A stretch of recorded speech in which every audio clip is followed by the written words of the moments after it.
Shohir. Am I pronouncing your name correctly? Shohir. Hello. Am I audible? Yes, I hear you. Do you hear me? Yeah, I can. Okay. You see Thank me too? Before we start with Sohir Garbage, we would like to give a brief introduction about Sohir. Uh, Sohir holds a PhD in natural language processing and is an accomplished engineering executive with extensive experiences in AI and machine learning. She has led major projects in areas such as speech recognition, machine translation, and combating disinformation, working with companies like Samsung, Herman, and Airbus. In addition to her tech leadership, she is a certified master coach and NLP practitioner, deeply invested in personal development and employee well-being. Her corporate journey has sparked a strong focus on burnout prevention and mental health. With a truly international profile, Sohail brings a global perspective on leadership, diversity, and life as a woman in business.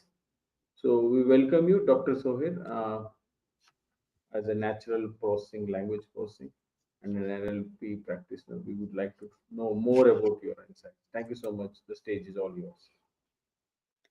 Thank you so much for this presentation. And hello, everyone, and welcome to this presentation. So today I will present you the power of your mental and how to unleash your brain from hidden barriers. So, as Mr. Said, I am doctor on science computing and artificial intelligence, and I'm very passionate about humans and human beings. So I'm also a mental coach, um, and work as a mental coach. So here, an obvious overview about the three most important topics which I present you today. So how to identify and overcome hidden mental barriers, the link between neuroscience and psychology, and how to shift your mindset. So here we are in the first topic. So we know that in our everyday life, our minds never stop thinking. So they are constantly racing. Did I reply to that mail? What should I prepare for dinner? How I'm going to handle this meeting today? And from the moment we wake up, we are already solving, planning, managing. It's estimated about that we have 60,000 thoughts per day. That means we're one thought per second. And here is the catch that almost 80% of these thoughts are negative. So worries, doubts, what ifs, self-criticism. And here is some example of these negative thoughts.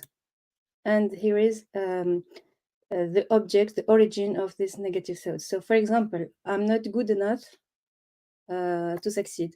It's a limiting belief. Why even try? If I might fail. It's a self-sabotage. I don't belong here. Imposter syndrome. What will others think? Fear of judgment. Success isn't meant for me. It's a deeply ingrained childhood patterns. And here I represented a schema about all the external, so how we see the world through our mental filter. So we have the external world, life, comportment, speech, behavior, what people are saying to us, and so on. And we see the world. We have our hidden mental barriers in our minds. We filter ideas and we filter what we are seeing over the world according to our mental barriers that I presented earlier. So, and then the result, it will be that we always will make the same decisions. We will not move on from our comfort zone. We will not daring to step out of comfort zone, and it will makes frustration and so on. And the result is that our thoughts shape our reality, and without realizing it, we impose invisible limitations on ourselves that prevent us from reaching our full potential. And the problem is that these thoughts act as a mental filter, shaping how we see the world and unconsciously influencing our decisions. So we have we have to have attention to this, and we have to be conscious about our thoughts and the impact of that on our decisions. So here I would like to ask you a question to identify your mental personal blocks. What is the phrase you often repeat to yourself when facing a challenge? The most important one, the phrase that is repeated very most of the time. And here is 3 questions to uncover a mental barrier. So if you are conscious about a mental barrier that you have to ask yourself the first question: where does this thought come from? Does something happen to me? Is it a past experience that makes me feeling like this or thinking like this? Is it an unconscious fear? The second question: is it objectively true? Does it rely on a fact or it's just an assumption? And the third question: what would happen if I no longer believed it? So how would this change my life if I don't think that I am not good enough? Or if I change the idea that I have? So awareness is the first step to freedom. And the truth behind all this is that we have emotional patterns that we constantly use. So what's the emotional pattern? Here, I bring you an example of an emotional pattern induced by the action public speaking. So here is 5 steps to this action. So the action: I speak in public, I present something, I express an opinion, my personal opinion. Then what happened? The trigger: I made a mistake in front of others. The emotional reaction that I will have is that I will feel of shame. I will feel very embarrassing, and I will be afraid of judgment, or I will feel ridicule. Then the behavioral reaction that I will have next times, it will be avoidance of exposing social or professional situation, self-deprecation, critical self-talk, rigidity, or perfectionism to avoid failure. And the negative consequence in the next times: limiting opportunity. I don't want to speak next time in public. I will refuse to speak in public. So it will have an impact on professional growth, and it will reinforce isolation and low self-esteem. Sorry. So what we need to know today is that our emotions control our life, and the quality of our life is the quality of our constant emotion. We have to be aware about this. It's very important to know. And beliefs carry emotion, and emotion turn into action. So it's a circle. All things they are relied each other between them. And to avoid the avoid the repetitive emotional patterns, we have to focus on what we have instead of focusing on what you are missing. Because if we focus on what we are missing, we will waste your time and will not go on. We have to focus on what we can control instead of focusing on what we can't control, because it's better to focus on what we can control. We have to focus on the present and how to plan the future instead of focusing on the past, because the past is the past. It happened and that's it. We cannot change it. So we have to focus on now, on the present and what you have. So failure is never a lack of resources. It's a lack of resourcefulness.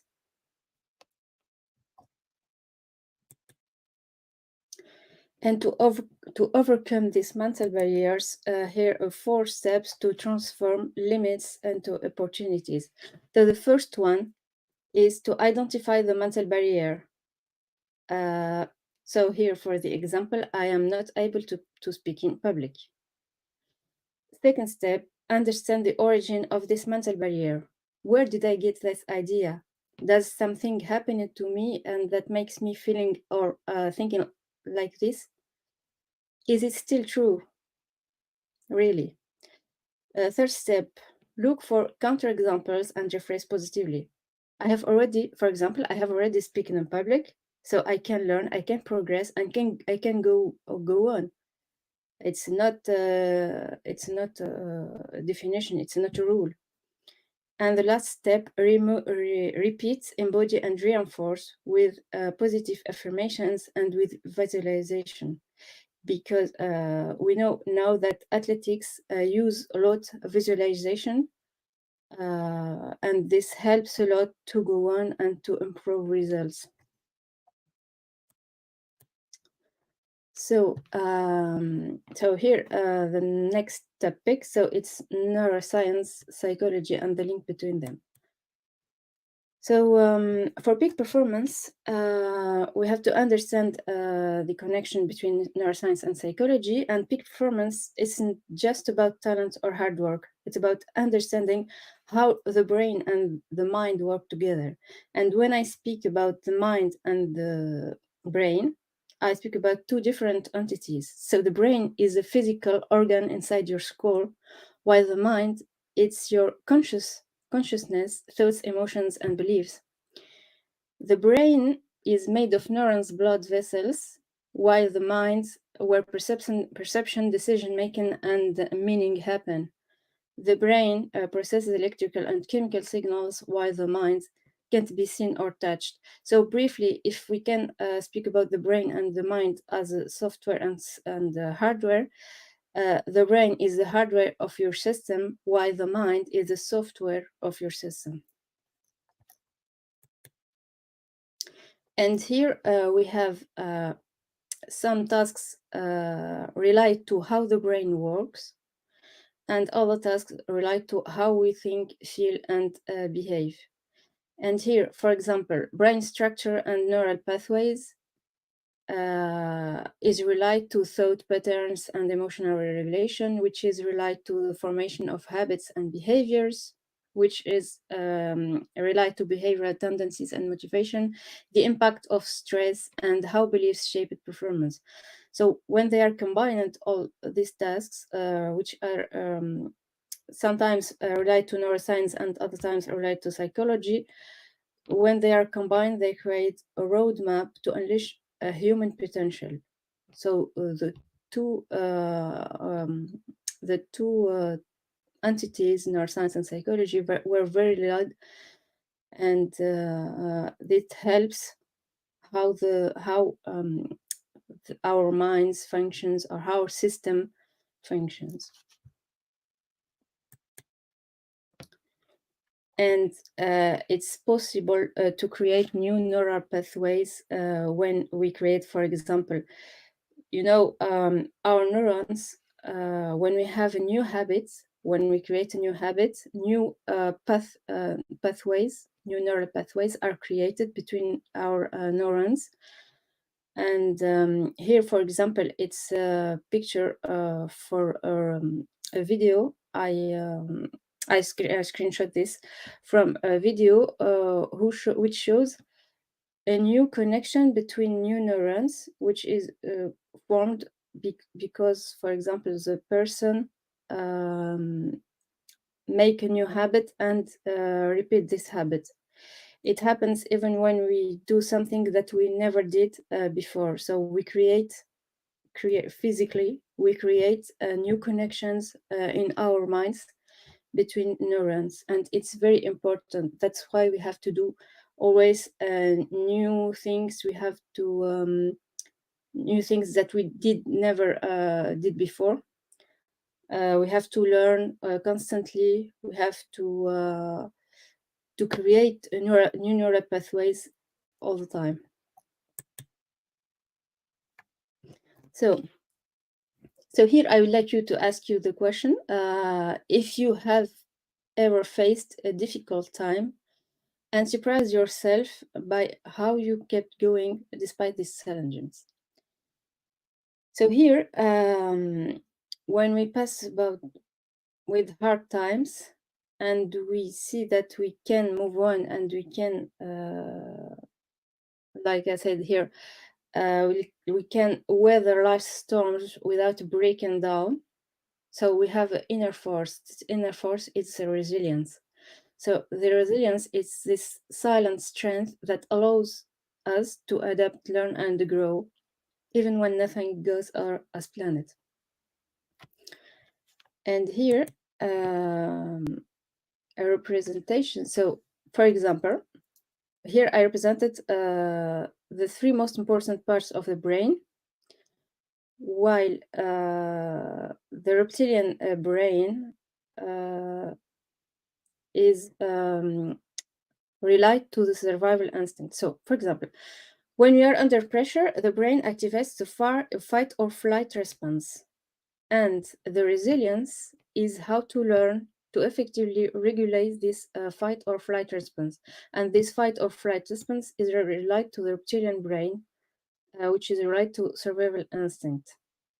So the brain, when we have a strong resilience, when we train our resilience over time, the brain can reconfigure itself using neuroplasticity. And neuroplasticity is a part of that new neural pathways that I presented earlier. So here I show you some practical techniques to strengthen resilience in everyday life. So recovery breaks, short breaks during intense exercise to improve long-term endurance. Visualization techniques, it's very important, and I said before, athletes use mental imagery to improve their resilience under pressure. Journaling and introspective, when we write our thoughts, it helps to reframe and release stress. Physical activity, and this one is very, very important nowadays. So regular physical activity reduces cortisol levels and with resilience. So it has even impacts on our minds or our thoughts. Here some practical techniques also for applying neuroscience and psychology in everyday life. So reprogram our mindset for success. For example, using affirmation. So I can do it instead of I can't do it, for example. Replace doubt with action-oriented thinking. And we have to take care of our physiology and posture for optimal performance. It's very important how we are, because it have an impact on our biochemistry. So, for example, when I say I'm overwhelmed or I'll never make it, it will activate the stress and withdraw focus. While when I say I'm progressing, I trust myself, or I'm breathing, it will promote a state of calm and openness. So it's very important to think of this and to have these new habits on our everyday life. Now, so the last part. So we have now to understand the growth mindset, what it is. So some people embrace challenges while others avoid them, and this relies on their mindset. So fixed mindset, when we say I am not good at this, so it leads fear, failure, and stagnation. We will block ourselves, and maybe we will use some limiting beliefs or auto-sabotage, and that's what is done. While when we have a growth mindset, we can go on, we can learn. I said to myself, I can learn, I can improve myself, I can go on. So the brain isn't static. It can evolve and adapt through neuroplasticity. And the growth mindset reprograms the brain. It can help even at work, even at personal life, in our everyday life. So it's very important. This promotes new neural connections, reduces fear of failure, and improves resilience and problem solving. So here I would like to present you the success cycle. So the success cycle is composed of 4 elements. Number 1 is your potential. Number 2 is your beliefs or your sense of certainty that the result you want will happen. Number 3, the actions you will take in order to get results. Number 4, the current results.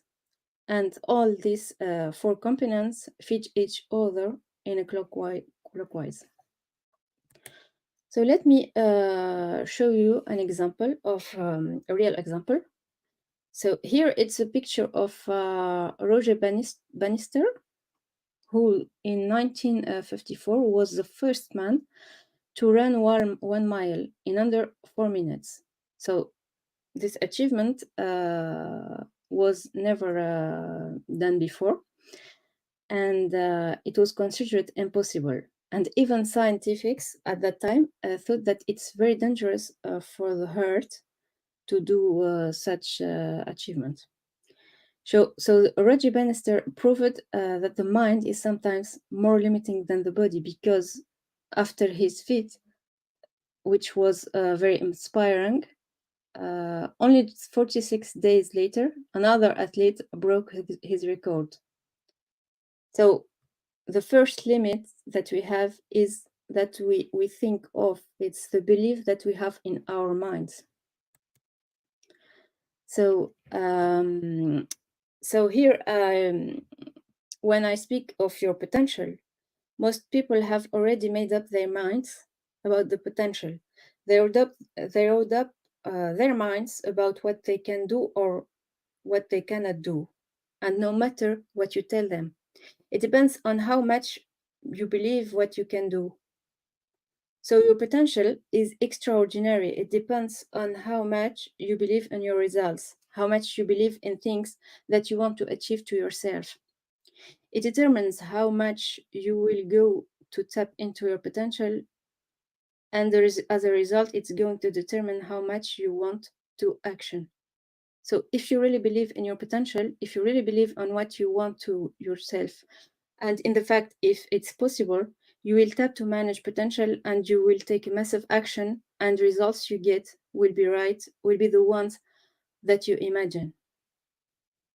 So this is essentially how the rich get richer and how the poor get poorer, because the momentum is there once to start tapping into your potential to get results. But if you don't really believe in your potential, you don't really believe to achieve something, you will take very low action, and you will not be convinced and the results you get won't be the one you deep down desire. So it's for example, when we imagine someone who wants to sell his product, and he have to knock from door to door, and he don't believe in his product, so he will not take good action, and he will not have good results, because the action that he will take will be very low. So that's how we can achieve a peak performance, and how much you really believe in your results you get. So the real questions to ask yourself are: how much do you truly believe in the results you want? How much do you truly believe in yourself? How much do you truly believe in your potential? And how much do your action reflect this? So think about it. And here 4 keys to mental breakthroughs. The first one is become aware of limiting thoughts. Shift I can't into I'm learning, and change your reality. The second key, harnessing neuroplasticity, rewiring the brain, starts with learning and conscious thought shifts. Third key, acting despite fear rewrites limiting beliefs. And the last one, surround yourself with inspiring role models. And here I show you two examples of two people who went, two examples to show you when failure becomes the school of success. So, for example, Oprah Winfrey, who said challenges are gifts that force us to see a new center of gravity. She was fired from her first television job. She was criticized for her emotional style, and it was very she had a very difficult childhood, and even all this, Oprah Winfrey. Michael Jordan, he said, I failed again and again, and that's why I succeed. He was kicked off his high school, failed hundreds of times, uses every failure as fuel. So here's two example of people who made achievements even they failed before at the beginning. So we have to never stop, and resilience is very important. And I would like to finish with this quote said by Tony Robbins. There is a powerful driving force inside every human being that, once unleashed, can make any vision, dream, or desire a reality. So thank you for your attention, and let's keep in touch. So here is my contacts, email, Instagram, and LinkedIn.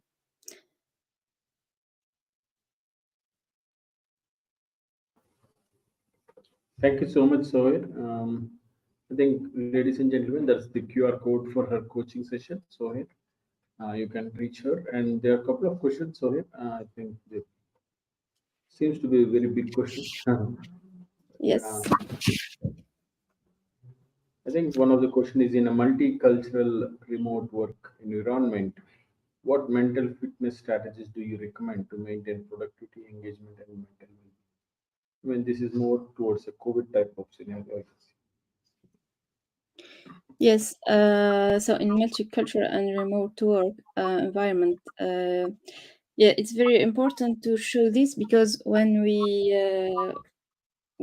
don't when we are not in a contact with people, sometimes we feel alone, and it's very important to have uh, to go out to see people, to and to have, for example, a planning for fitness. So you said the mental fitness strategies. Um, so we have to have a planning before. Sometimes we have to have a coach, or to um, to have a discipline. It's very important, the discipline, and this makes our minds. So I Yeah, know today that I have to wake up at this time. So for example, 6 o'clock, 7 o'clock, go for running. 8 o'clock, we have to begin our session, or the meeting, and I have to the lunch break. So it's very important to have a discipline, yeah, to organize ourselves, and this and to let time for us. So yeah. it's very important to let the time for people. Thank you so much, Sohail. We will send you all the questions to your Yes, email. I yes, think we I have will one have more from Tina answer this. Franklin. We have one from Williams.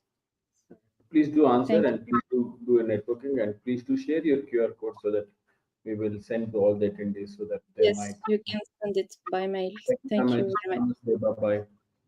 Thank you. Bye.